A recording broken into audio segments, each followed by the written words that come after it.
Monsieur, pourriez-vous prétendre être mon papa juste pour un jour, supplia la petite fille au PDG. Excusez-moi.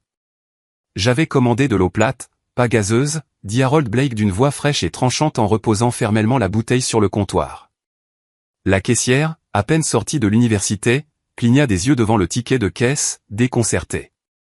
Je suis désolé, monsieur. J'ai cru que vous. Vous avez mal cru, et maintenant je suis en retard pour une réunion. Harold ajusta la manchette de sa veste de costume marine, son ton sec mais sans élever la voix. Il ne criait jamais ou il n'en avait jamais besoin. Sa présence faisait tout le vacarme pour lui. Derrière lui, la file d'attente au petit magasin de coin de Manhattan s'impatientait. Le bourdonnement discret des murmures new-yorkais commença à monter. Soupirs exaspérés, regards impatients, hochements de tête subtils. Mais Harold s'en moquait. La précision était sa monnaie. Les erreurs, aussi minimes soient-elles, n'étaient pas acceptables. Puis, fendant l'air tendu, une voix minuscule, aiguë et d'une clarté surprenante, retentit derrière lui. « Monsieur, pourriez-vous prétendre être mon papa juste pour un jour ?» Harold se retourna. À quelques pas se tenait une petite fille, pas plus de 6 ans, aux boucles dorées encadrant un visage rond et sincère. Ses yeux, immenses et bleus comme l'océan, le regardaient avec une terrifiante franchise. Elle portait un sweat rose délavé et des chaussettes dépareillées aux couleurs fluo. Derrière elle, une jeune femme accourut, essoufflée, le visage rougi par la panique. Anna, halta-t-elle en s'accroupissant pour saisir doucement les épaules de l'enfant. « Ma chérie, tu ne peux pas t'enfuir comme ça. » La femme leva les yeux, embarrassée. Ses cheveux, blonds clairs et tombant en vagues souples, étaient tressés en une natte désordonnée. Elle portait un manteau beige usé, des baskets éraflées et la fatigue évidente de quelqu'un qui ne s'était pas assis depuis des jours. Mais ses traits étaient saisissants, même sous l'épuisement. « Je suis vraiment désolée, dit-elle à Harold en tirant Anna vers elle. Elle dit parfois des choses. Elle ne voulait pas. « Si, je le voulais, interrompit Anna, les yeux écarquillés. Demain, c'est la journée des papas à l'école et tout le monde amène le sien. Je n'en ai pas, mais j'ai pensé qu'il pourrait t'aider. » Harold la fixa. Pendant un instant, il oublia complètement l'eau, la file, la réunion. Il y avait quelque chose dans la façon dont la petite fille le regardait, sans peur, sans filtre, qui désarmait toutes les murailles qu'il avait soigneusement érigées. « Je suis vraiment désolé, » répéta la femme en essayant de diriger Anna vers la porte. « Nous allons partir. Nous sommes vraiment désolés. »« Attendez, » dit Harold. Elles se figèrent toutes les deux. Harold cligna une fois des yeux, puis regarda directement la femme. « Votre fille ?» dit-il calmement. « Comment s'appelle-t-elle ?»« Anna, » répondit-elle, hésitante. « Anna Grace. »« Anna Grace, » répéta-t-il comme pour l'essayer. « Je travaille à la bibliothèque l'après-midi, » ajouta-t-elle maladroitement, « et le soir au dîner sur la 14e. Nous ne demandons rien, je le promets. » Elle juste. Sa voix faiblit. Elle manque quelque chose qu'elle n'a jamais eu. Harold regarda à nouveau Anna. Elle se tenait près de sa mère, petite et incroyablement pleine d'espoir. La plupart des enfants se seraient cachés derrière leurs parents à ce stade, mais pas elle. Elle soutint son regard comme si cela signifiait tout. Il se surprit à demander, qu'est-il arrivé à son père? Anna hésita, puis répondit d'une voix douce. Il est décédé quand elle avait 2 ans. Accident de voiture. Elle ne s'en souvient pas. La file derrière eux s'était tue. Harold inspira. Dans son esprit, il vit son propre reflet dans les salles de réunion vitrées, dans les appartements vides, dans l'écho de pas qui n'attendaient jamais personne. Il avait passé des années à perfectionner l'art de partir le premier. Mais maintenant, au milieu d'un petit magasin de quartier, une petite fille lui demandait de rester au juste pour un jour. « Demain, » dit-il lentement. « À quelle heure est la journée des papas ?» Anna cligna des yeux. « À son école, 10 heures. »« Mais vous n'êtes pas obligé. »« J'y serai, » dit-il. Les yeux d'Anna s'illuminèrent comme à Noël. « Vraiment, » murmura-t-elle. Harold hocha une fois la tête. « Mais juste pour un jour. » Elle rayonna. Et Anna, trop stupéfaite pour parler, regarda l'homme qui semblait posséder toute la ville s'accroupir au niveau d'Anna et dire avec une pointe de quelque chose dangereusement proche d'un sourire, « Tu ferais mieux de préparer un bon programme. Je n'aime pas le chaos. » Anna rit, et Harold Blake, l'homme le plus froid de Wall Street, sortit du magasin, non pas avec de l'eau plate, mais avec une promesse qu'il n'avait jamais vue venir. Le lendemain matin, le vent était vif, effleurant les côtés des bâtiments usés, comme pour rappeler à la ville à quel point elle pouvait être froide.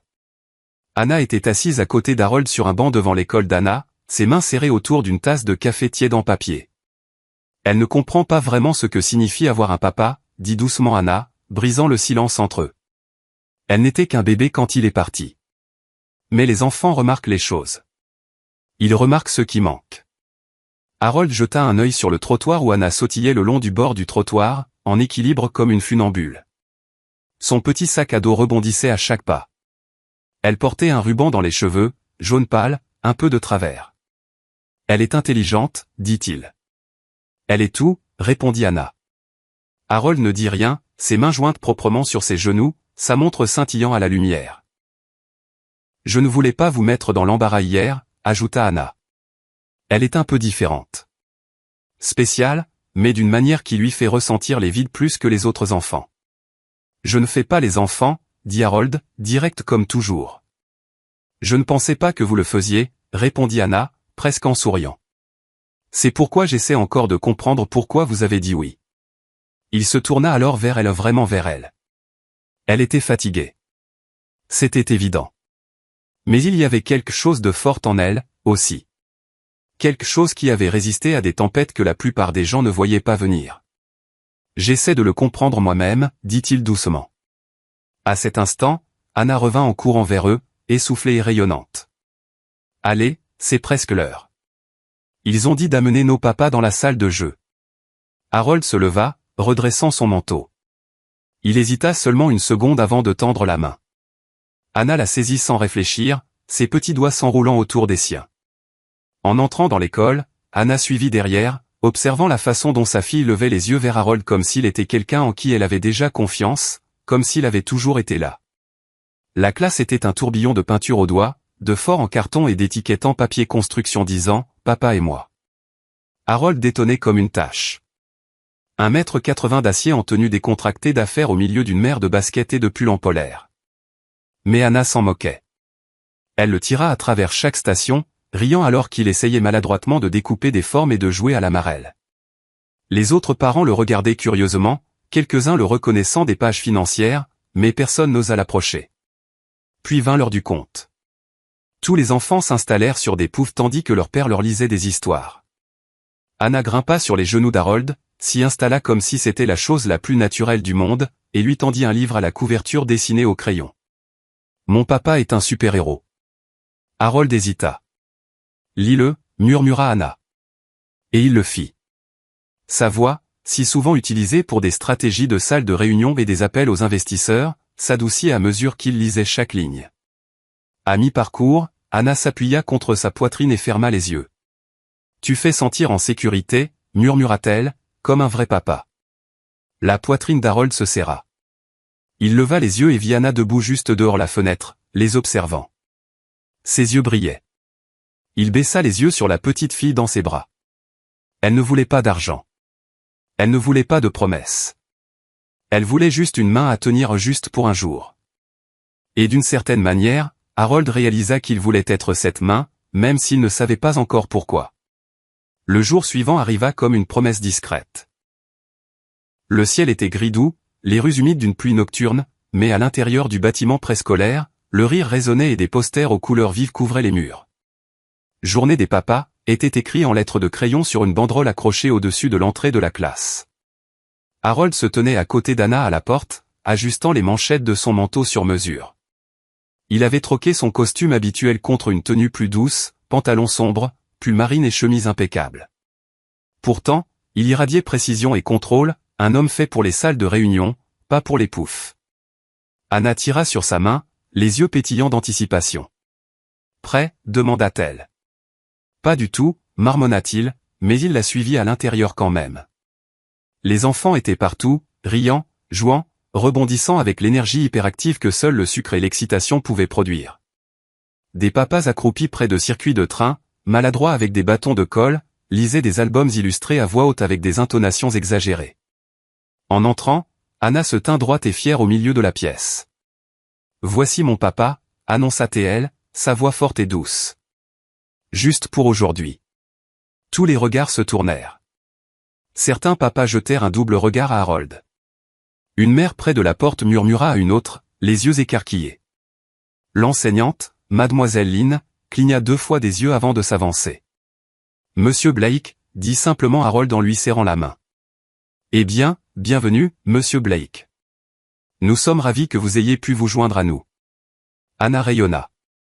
Ils passèrent de station en station. Harold peignit un arc-en-ciel bancal avec Anna, c'est très raide au début, puis plus souple. Elle lui fit porter une couronne en papier avec de la colle à paillettes et des autocollants de travers. Il refusa presque de participer au chant, mais à peine. À la table de pâte à modeler, Anna modela une petite famille de 3. Une petite fille, une maman aux cheveux blonds, et un grand homme en costume avec des lunettes rondes en pâte à modeler. C'est nous, murmura-t-elle. Juste pour aujourd'hui. Harold fixa les figurines, la mâchoire crispée. Puis vint le cercle. Les enfants s'assirent en rond, chacun à côté de son papa. Mademoiselle Lynn frappa dans ses mains. D'accord, tout le monde. Aujourd'hui, nous allons partager une histoire.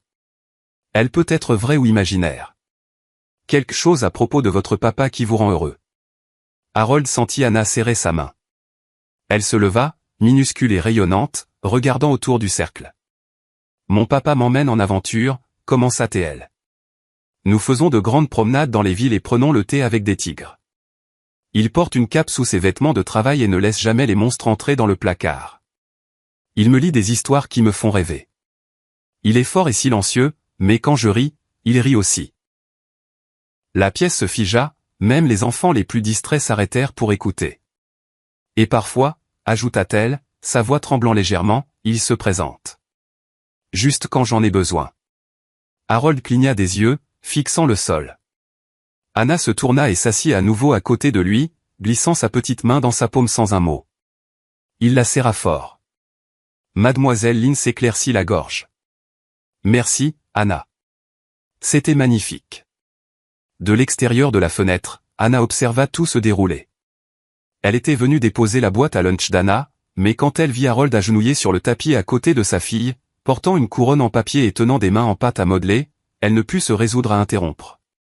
Puis elle entendit la voix d'Anna Porter à travers la vitre. Chaque mot perça plus profondément que le précédent.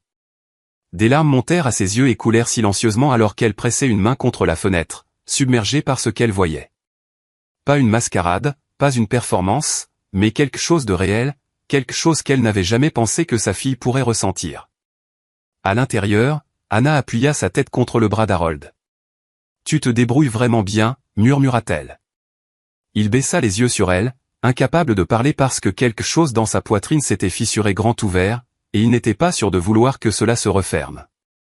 Ce soir-là, alors que la ville brillait dans le crépuscule et que la circulation murmurait en bas, Harold fit quelque chose qu'il n'avait pas fait depuis des années, il réserva un dîner pour 3. Pas de partenaire d'affaires, pas d'assistant, pas de hochement silencieux autour de steak et de fusion, juste une petite fille aux boucles dorées, sa mère discrètement radieuse, et l'homme qui commençait à se demander si les murs qu'il avait construits autour de lui valaient ce qu'il lui avait coûté. C'était juste pour clore le chapitre, s'était-il dit en les invitant, pour tout ranger proprement. Mais au moment où Anna poussa un cri de joie en le voyant attendre dehors le petit bistrot, Harold sut que rien de tout cela ne serait propre. Ils s'assirent à une table d'angle près de la fenêtre. Une musique douce jouait, les lumières tamisées et chaudes. Anna rebondissait sur son siège, feuilletant le menu enfant. « Ils ont des macaronis au fromage avec les morceaux croustillants dessus » demanda-t-elle. « Ils en ont maintenant » dit Harold avec un demi-sourire, faisant signe au serveur. Anna rit doucement, en secouant la tête. « Vous n'avez pas à la gâter. »« Juste pour ce soir » dit-il. « C'est bon. » À mesure que le dîner arrivait, la conversation coula plus facilement qu'Harold ne l'avait prévu. Anna bavarda sans arrêt, lui parlant de ses livres illustrés préférés, de la drôle de tête que faisait son poisson rouge quand on le nourrissait, et de son plan pour devenir médecin des dauphins et astronaute un jour. Mais alors, au moment du dessert, cela arriva. Anna se tourna complètement vers lui, à l'aise, et dit « Papa, je peux te montrer mon dessin maintenant ?» Anna se figea. Elle ouvrit la bouche pour la corriger, mais Harold l'arrêta doucement d'un regard et d'un sourire. Juste pour ce soir, répéta-t-il doucement. Anna sortit un papier plié de son sac à dos et le posa sur la table. C'était un dessin au crayon, inégal, mais plein de joie. 3 bonhommes bâtons se tenaient sous un soleil jaune, un grand, un moyen, un petit, tous souriants. Au-dessus, en lettres colorées en bloc, elle avait écrit « Moi, maman, et mon papa ». Harold sentit sa gorge se serrer. Il fixa le papier comme s'il s'agissait d'un miroir d'une vie qu'il n'avait jamais osé imaginer. « C'est nous, » dit fièrement Anna. « Je l'ai dessiné après l'école. » Harold ne parla pas. Il ne pouvait pas. Le silence qui suivit était lourd, pas gênant, mais sacré. Puis lentement, Harold posa sa fourchette et regarda de l'autre côté de la table. Sa voix était basse et craqua sur les bords. « J'avais un fils, dit-il, et une femme. Elle s'appelait Élise. Le nom de notre garçon était James. Il avait des cheveux noirs et de grandes questions. Il voulait savoir comment tout fonctionnait. » Anna le regarda doucement, attendant. « J'ai raté son premier projet de classe, celui où les papas viennent t'aider à construire des volcans, » continua Harold. « Je lui ai dit que je ferais le suivant, que j'avais du travail, toujours du travail. » Il regarda par la fenêtre un long moment, puis revint à elle. « Ce matin-là, Élise m'a supplié d'y aller, mais je lui ai dit que j'avais une réunion que je ne pouvais pas manquer, alors elle l'a emmené seule. » Ses mains se serrèrent lentement sur la table. Ils ont été percutés par un conducteur ivre à 2 pâtés de maison de l'école. Anna étouffa un petit cri. La voix d'Harold tomba, à peine audible. Ils sont morts sur le coup. Le silence retomba, plus épais maintenant, brut de douleur partagée. J'étais trop tard, murmura-t-il. J'ai raté chaque moment qui comptait. Et maintenant je vis avec le silence qu'ils ont laissé derrière. Ses yeux étaient rouges, sa voix effilochée, mais aucune larme ne coula. Il ne s'était pas laissé pleurer depuis l'enterrement. De l'autre côté de la table, Anna tendit lentement la main et posa la sienne sur la sienne. Elle ne dit pas désolé. Elle ne parla pas de destin ou de guérison. Elle tint juste sa main comme si c'était quelque chose de sacré. Peut-être que vous ratez ces moments-là alors, dit-elle, sa voix douce comme une promesse. Mais vous n'avez pas à les rater maintenant. Chaque enfant veut quelqu'un qui essaie. Anna n'a pas besoin de parfait. Elle a besoin de présent. Harold la regarda, stupéfait par la grâce de ses mots. Pour la première fois depuis des années, quelqu'un voyait tout de lui et ne détournait pas le regard. Puis il sentit une petite main sur sa joue. Anna s'était levée sur son siège et s'était penchée, sa petite paume chaude contre son visage. « Si tu étais un mauvais papa avant, murmura-t-elle, peut-être que maintenant tu peux être un bon pour moi. » Son cœur vola en éclats. Il la tira dans ses bras, la tenant comme si elle était faite de quelque chose d'irremplaçable. « Je ne te mérite pas, étouffa-t-il. La voix d'Anna n'était pas plus forte qu'un souffle. « Mais je t'ai choisi quand même. » Et à cet instant, le passé ne disparut pas. Mais il cessa de gagner. Cela arriva un jeudi après-midi. Les mains d'Anna tremblaient alors qu'elle pliait son tablier et le posait sur le comptoir. Le gérant du dîner, un homme chauve avec un presse-papier et un froncement perpétuel, refusa de croiser son regard.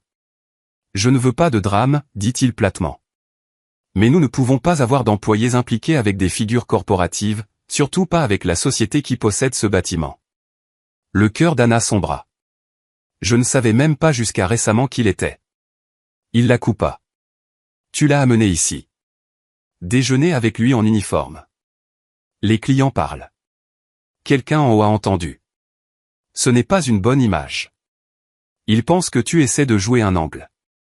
Je ne l'étais pas, dit-elle, presque en suppliant. Je n'aurais jamais.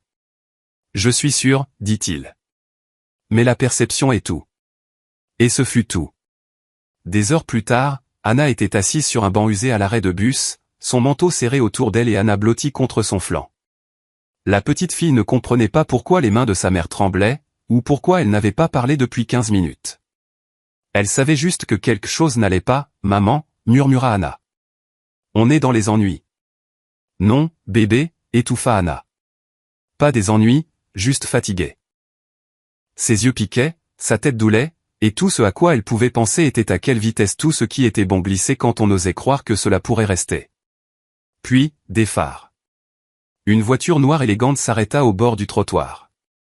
La porte arrière s'ouvrit avant même que le moteur ne coupe. Harold en sortit. Il regarda autour une fois, puis les vit blottis sous un lampadaire clignotant. Anna leva les yeux, surprise, essuyant rapidement son visage. « Que faites-vous ici » demanda-t-elle, la voix rauque, mais il ne lui répondit pas. Au lieu de cela, il marcha droit vers Anna, s'agenouilla sur le pavé et rencontra ses yeux. Sa voix était basse, farouche d'émotion. « Personne ne peut faire de mal à ta maman. Pas tant que je suis là. » Anna cligna des yeux, surprise, puis sourit lentement, doucement, et enroula ses bras autour de son cou. Anna les fixa, le cœur battant dans sa poitrine. « Elle a perdu son travail » dit Harold en levant les yeux vers elle.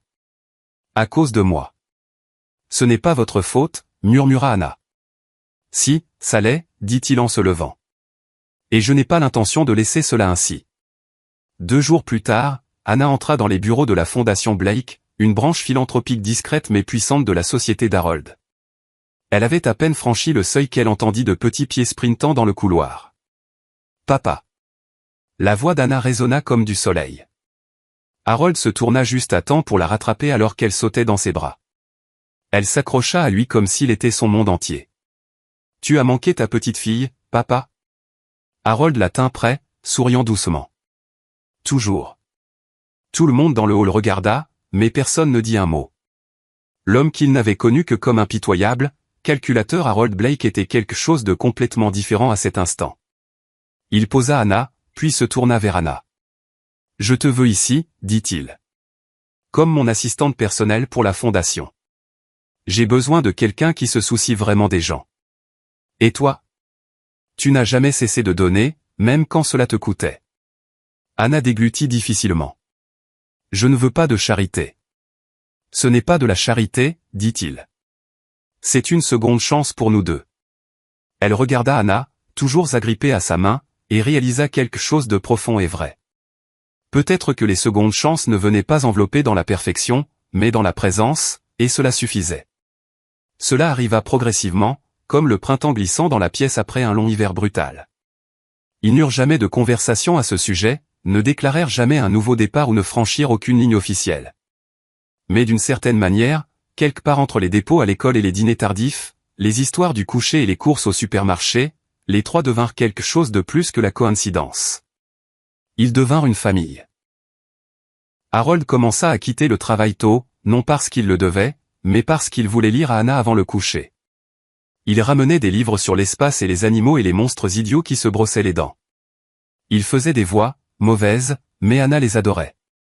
Chaque soir, elle grimpait sur ses genoux, se blottissait contre sa poitrine, et murmurait « Encore une page, papa ». Et chaque soir, il disait « Oui ». Anna observait depuis l'encadrement de la porte, les bras croisés sur sa poitrine, un sourire discret tirant sur ses lèvres. Elle essayait de ne pas y lire trop, essayait de ne pas tomber dans quelque chose qu'elle ne pouvait pas contrôler, mais elle tombait déjà. Elle aimait la façon dont Harold nouait les chaussures d'Anna trop serrées et devait les refaire 2 fois. Elle aimait la façon dont il portait un élastique de rechange dans la poche de son manteau au cas où. Elle aimait la façon dont il la regardait, comme s'il la voyait non seulement comme une mère célibataire ou un fardeau, mais comme quelqu'un de valeur. Et cela la terrifiait parce qu'elle avait connu l'espoir avant, et elle savait ce que cela faisait quand il glissait entre les doigts. Un vendredi soir, Anna rentra de l'école inhabituellement silencieuse. Elle repoussa son dîner, puis s'appuya contre Harold sur le canapé, son visage chaud et pâle. « Ma chérie » s'agenouilla Anna à côté d'elle. « Qu'est-ce qui ne va pas ?»« Mon ventre me fait mal » murmura Anna. 1 heure plus tard, elle avait une fièvre de 39,4 degrés Celsius. Anna paniqua, passant des linges froids sur le front de sa fille, appelant le pédiatre, vérifiant les symptômes. Harold resta calme jusqu'à ce qu'Anna commence à pleurer dans son sommeil. Et alors il ne fut plus calme. Il s'assit à côté de son lit, tenant sa main, repoussant ses boucles humides de son visage. « Ça va » murmura-t-il. « Tu es en sécurité. Je te tiens. » Mais alors Anna remua, sa voix un gémissement brisé. « Ne me quitte pas aussi, papa. » Harold se figea. Chaque partie de lui vola en éclats d'un coup. Il n'avait pas pleuré depuis des années, pas à l'enterrement, pas dans les mois suivants. Mais maintenant, alors que cette petite voix perçait l'obscurité, il craqua. Des larmes coulèrent silencieusement sur ses joues alors qu'il se penchait et la prenait dans ses bras. Elle brûlait, son petit corps tremblant. Il la tint près, la berçant doucement. « Je suis là, étouffa Théil. Je ne vais nulle part. Je le promets. » Il resta comme ça toute la nuit. Ne bougea pas, ne dormit pas, juste la tint, murmurant du réconfort jusqu'à ce que sa fièvre tombe à l'aube. Quand Anna entra dans la pièce le lendemain matin, elle les trouva encore sur la chaise berçante. Anna blottie, dormant paisiblement, et Harold, brisé et en guérison en même temps. Ses yeux étaient rouges. Sa chemise était trempée de sueur et de larmes, mais ses bras étaient stables. Il leva les yeux vers Anna, quelque chose de brut et sans mots sur son visage. Et elle sut qu'il s'était enfin laissé ressentir. Pas seulement le deuil, mais l'amour. Un amour réel, terrifiant, magnifique. Et elle sut à cet instant qu'aucun d'eux ne serait plus jamais le même. Il ne l'avait pas vu depuis des années. Daniel Marks, le beau-frère d'Anna, le seul parent vivant du côté de son défunt mari, apparut un dimanche matin sans avertissement. Une expression sévère et un costume trop raide pour la sincérité. « J'ai entendu que tu laisses un PDG jouer à la maison avec ma nièce, dit-il froidement, debout sur leur porche. Ce n'est pas de la famille, Anna. C'est de la commodité. » Anna se tint figée, ses bras instinctivement protégeant la porte derrière elle. « Tu ne l'as même jamais rencontré, dit-elle calmement. C'est exactement pourquoi je veux changer cela. Je vais déposer une demande de tutelle légale. Tu penses qu'un milliardaire peut lui donner ce dont elle a vraiment besoin? Stabilité, morale? Il ricana. Tu ne penses pas clairement. Tu es juste désespéré. Harold se tenait derrière elle, silencieux, ses poings serrés à ses côtés. Le cœur d'Anna battait la chamade, son monde soudainement basculant. Elle avait lutté si longtemps pour construire quelque chose de doux, de sûr, et maintenant quelqu'un d'un passé qu'elle avait enterré essayait de l'arracher. La salle d'audience était froide, bien plus froide que les rues enneigées dehors. Des rangées de bancs en bois se tenaient rigides et silencieux comme les gens assis dessus. Le juge siégeait au-dessus, vêtu de noir, les yeux illisibles en feuilletant le dossier. À l'avant, la petite Anna était assise à côté d'Harold, ses petits doigts verrouillés fermement autour de sa main. Ses pieds pendaient au-dessus du sol, incapables d'atteindre, mais sa présence remplissait l'espace comme si elle était la plus grande personne de la pièce. En face d'eux siégeait Daniel Marks, rigide, poli et fier. Il se pencha en avant à la table, les yeux acérés de détermination. « Cet homme, dit Daniel en désignant Harold, n'est pas de la famille. Il est une distraction temporaire, un outsider riche qui a connu cet enfant depuis quoi, des semaines? Des mois. Je veux ce qui est le mieux pour Anna, et ce qui est le mieux pour elle est le sang, la stabilité, pas un conte de fées construit sur des fables. » Des murmures flottèrent dans la foule. Le juge leva une main. « Et l'amour compte-t-il dans ce tribunal, monsieur Marks ?» Daniel hésita. La question le prit au dépourvu. Bien sûr que oui, mais l'amour ne nie pas la responsabilité ou la biologie.